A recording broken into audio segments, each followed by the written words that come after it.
ইরানকে আক্রমণ করার আগে 10 বার ভেবে নিতে হবে, কেননা ইরানের উপকূল জুড়েই রয়েছে ভূগর্ভস্থ ক্ষেপণাস্ত্র শহর। ইরানের ইসলামী বিপ্লবী গার্ড বাহিনী বা আইআরজিসির নৌ ইউনিটের প্রধান রিয়ার অ্যাডমিরাল আলী রাজা তাংসিরি বলেছেন, আমরা সাগর উপকূলে ভূগর্ভে বহু ক্ষেপণাস্ত্র শহর নির্মাণ করেছি।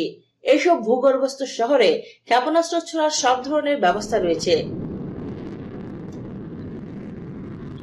ইরানের সুবহে সাদেক সাময়িকে দেওয়া এক সাক্ষাৎকারে তিনি এসব কথা বলেন।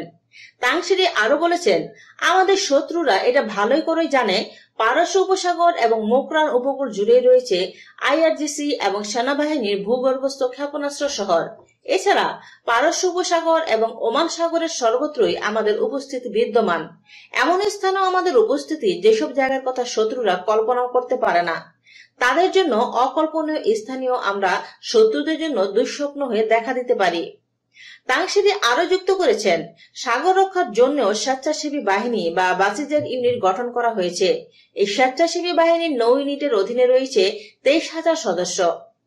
আইআরজিসির এই কমান্ডার জানিয়েছেন, আমাদের পুরো উপকূলকেই ক্ষেপণাস্ত্রে সজ্জিত করা হয়েছে। ভূগর্ভস্থ শহরগুলো বিভিন্ন কাজে ব্যবহারের উপযোগী করে গড়ে তোলা হয়েছে। এগুলো কোনো স্লোগান নয়, এটা কিন্তু বাস্তবতা।